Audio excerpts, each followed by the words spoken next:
కార్తీక్ ఛానల్కి స్వాగతం. జై శ్రీరామ్. హర హర మహాదేవ్. కాంగ్రెస్ పార్టీకి ఏమవుతుందండి, చాలా రోజు రోజుకి దిగజారిపోతుంది పరిస్థితి. వాళ్ళ కంట్రోల్లో ఏమి లేకుండా పోతుంది. టాప్ మేనేజ్మెంట్ అంటే మన రాహుల్ గాంధీ గారు, ప్రియాంక గాంధీ గారు, వాళ్ళంతా కూడా క్యాడీ వదిలేసినట్టు అనిపిస్తున్నారు. Given up.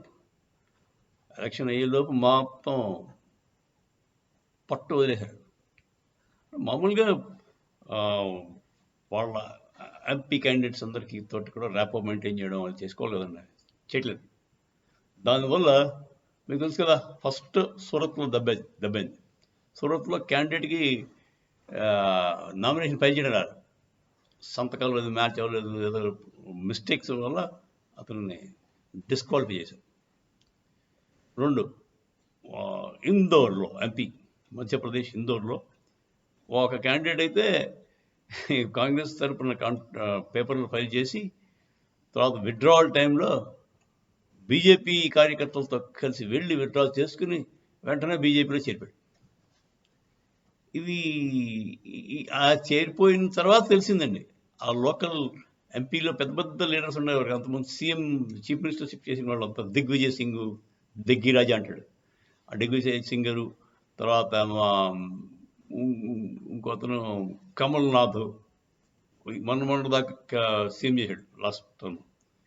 ఆ కమల్నాథ్కి తెలియలేదు, దిగ్విజయ్ సింగ్కి తెలియలేదు. వాళ్ళకి ఎప్పుడు తెలిసింది, కైలాష్ విజయ్ వర్గీయ అనే అతను బీజేపీ అతను ట్వీట్ చేస్తే ట్విట్టర్లో, అప్పుడు కూడా తెలిసింది వాళ్ళ క్యాండిడేట్ చంపేపడింది. అప్పటిదాకా తెలియదు పాపం. అంత అంటే వాళ్ళు నిద్రపోతున్నారండి బాబు. ఒక పక్క బీజేపీ మంచి స్ట్రాంగ్గా ఊపి మీద కదులుతుంటే వీళ్ళేమో మొత్తం నీరసంగా ఏమి పట్టించుకోకుండా వీళ్ళు నడుస్తున్నారు. బేసిక్గా కాంగ్రెస్కి డబ్బులు ఉంటే కానీ పని జరగదని, వాళ్ళకి బాగా డబ్బులు పడుతుండాలి. ఈ కరప్షన్ మనీ వస్తుంటేనే వాళ్ళు ముందుకు వెళ్తుంటుంది కాంగ్రెస్. అది తగ్గిపోయేసరికి దానికి వాళ్ళకి నీరసం వచ్చేస్తుంది. సొంత డబ్బులు ఖర్చు పెట్టడం అలవాటు లేదు. అంటే సొంతం అంటే వాడు సొంతం కాదులేండి, బాబుగా సంపాదించేటి. రాహుల్ గాంధీ దగ్గర కొన్ని 20-30 లక్షల కోట్లు ఉన్నాయండి. మరి తేడానికి అవకాశం లేదని పాపం. ఎందుకంటే అవి స్విస్ బ్యాంక్లో పెట్టాడు, దాన్ని తీసుకురావడం కొంచెం కష్టం. మోదీ గారు అన్నీ ఆటంకాలు కలిగించారు. దాంతో డబ్బులు ఉన్నా వాడుకోలేని పరిస్థితి. సో ఇప్పుడు కొత్తగా ఏమైందంటే, పూరి నియోజకవర్గం ఒరిస్సాలో, బేసిక్గా ఒరిస్సాలో కాంటెస్ట్ అంతా కూడా బిట్వీన్ కాంగ్రెస్ కాదు, between Biju Janata Dal and BJP, వాళ్ళిద్దరికే. Congress ఎక్కడా లేదు, కనపడలేదు. ఒక సీట్ కూడా రాలేదు లాస్ట్ టైం, ఇప్పుడు కూడా రాదు. అలాంటి చోట ఒక సుచరిత మోహంతి అని, అంతకుముందు బ్రిజ్మోహన్ మోహంతి మినిస్టర్ కూడా చేశాడు ఆయన కూతురికి ఇచ్చారు టికెట్ ఇచ్చిన తర్వాత ఆవిడ ఏం చేసింది, నాకు టికెట్ అక్కర్లేదు బాబు అని రిటర్న్ ఇచ్చింది. టికెట్ రిటర్న్ ఇచ్చేస్తూ ఒక మాట చెప్పింది, ఒక లెటర్ ఇచ్చింది.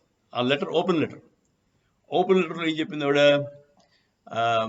కాంగ్రెస్ పార్టీ ఎటువంటి సహాయం చేయట్లేదు, ఆర్థిక సహాయం లేదు, పోనీ మోరల్ సపోర్ట్ లేదు, ఏమీ లేదు, ఇంటరాక్షన్ లేదు, నువ్వు ఏం చేస్తున్నావు, ఏం ప్లాన్ వేసుకుంటున్నావు, ఎలా ముందుకెళ్తావు, అది కూడా ఎవడు అడిగే నాదుడు లేడు.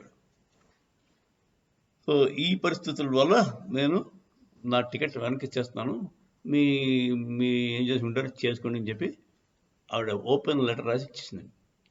ఇది చాలా విచిత్రమైన మిస్మేనేజ్మెంట్ తాలూకు, అంటే హైట్ ఆఫ్ మిస్మేనేజ్మెంట్ తాలూకు పరాకాష్ట అంటే ఇదే. టోటల్ అంటే top to bottom Congress leaders అందరూ కూడా వదిలేశారు. వాళ్ళు ఇప్పుడు యుద్ధంలో హోప్ వదిలేస్తే ఇంకా ప్రమాదం కదా. యుద్ధం చేసేటప్పుడు ఏదో ఒకటి యుద్ధం చేద్దాం, గెలవడానికి కాకపోతే పోనీ అట్లీస్ట్ కొంత ఉన్నదాన్ని అడ్డుకుందానికి యుద్ధం చేద్దామని ఒక ఇది ఉండాలి. అలా కాకుండా మొత్తం వదిలేశారండి. ఎవరికీ ఇంట్రెస్ట్ లేదు, ఎలాగ ఓడిపోతాం కదా అన్న ధోరణిలో వచ్చారు. చాలా ప్రమాదకరం ఇది ఆ పార్టీకి. సరే, కాంగ్రెస్ పార్టీ పతనం చెందడం మంచిదే అని అందరి ఉద్దేశం. యాక్చువల్లీ నా ఉద్దేశం కూడా అదే. కాంగ్రెస్ పార్టీ అది అసలు ఉండడానికి అర్హత లేదండి. మన దేశానికి చేసిన ద్రోహం, ఆ పార్టీ వల్ల జరిగిన ద్రోహం ఇంత అంతా కదండి. అలాంటి దేశ ద్రోహుల్ని క్షమించి వదిలేసాం మనం ఇన్నాళ్ళు. డబ్బులు తీసుకుంటారా అని, తినంటారా కావాల్సినంత తినంటారని మనం ఉదాహరిస్తాం అలా ఉంటుంది. సో ఇదండి కాంగ్రెస్ పార్టీ తాలూకు మూడో దెబ్బ. అంటే 3 విడతలకి మూడో దెబ్బ వచ్చిపోయాను. 7 విడతల్లో 7 దెబ్బలు పడతాయి ఇలాగా. ప్రతి విడతకి ఒక దెబ్బ పడేటట్టే ఉంది కాంగ్రెస్ పార్టీకి. ఒరిస్సా దెబ్బ అయితే కొంచెం సిగ్గుగానే ఉంది. డబ్బులు ఇవ్వలేదు, పోనీ డబ్బులు నన్నే చేసుకోమన్నారు, బాగానే ఉంది. నేనేమో సోషల్ మీడియాలో గట్రా పెడతాను, నాకేం డబ్బులు పెద్దగా రాలేదు.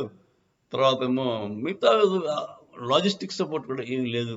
అంటే పలానాడు ఒక ర్యాలీ పెడతామనో, ఈ పెద్ద లీడర్ వస్తున్నాడనో, రాహుల్ గాంధీ ఒరిస్సా నీ నియోజకవర్గంలో తిరుగుతాడనో అలాంటివి ఏం లేవు. నథింగ్. సో బాగా డిమారలైజ్ అయిపోయి ఉన్నారండి కాంగ్రెస్ ఎంపీ క్యాండిడేట్లు, వాళ్ళ వెనకాల ఉండే కార్యకర్తలు అందరూ కూడా నీరసించిపోయి, కృషించిపోయి, అంటే మానసికంగా, సైకలాజికల్గా బాగా దెబ్బతిని ఉన్నారు అని చెప్పచ్చు. సో ముందు వెళ్తాయి, 7th ఫేజ్కి వచ్చేసరికి ఇంకా ఎన్ని జరుగుతాయో లేదు తెలియదండి. కాకపోతే మరి అదే మంచి అపోజిషన్ ఉండాలి, స్ట్రాంగ్ అపోజిషన్ ఉండాలంటే మరి ఇంకో పార్టీ తయారు చేసుకోవాలి. It will happen. ఇవాళ కాకపోతే రేపైనా ఒక మంచి పార్టీ అపోజిషన్ మళ్ళీ హిందుత్వ తత్వంతో వస్తే బాగుంటుందని నా ఉద్దేశం. వాళ్ళు బీజేపీ కంటే కట్టర్ హిందువులు మేము అని చెప్పగలిగితే వాళ్ళకి ఓట్లు పడతాయి. ఏమన్నాడు ఇప్పుడు, మేము దేశానికి మేలు చేస్తాం, హిందువులకు మేలు చేస్తాం అని ఎవడైతే అంటాడో వాడికి ఓట్లు పడతాయి. ఈ మాట నుంచి అలాగే ఉంటుంది. సో అలాంటి పార్టీ కూడా అవ్వాలని ఆశిస్తూ జై శ్రీరామ్, హర హర మహాదేవ్.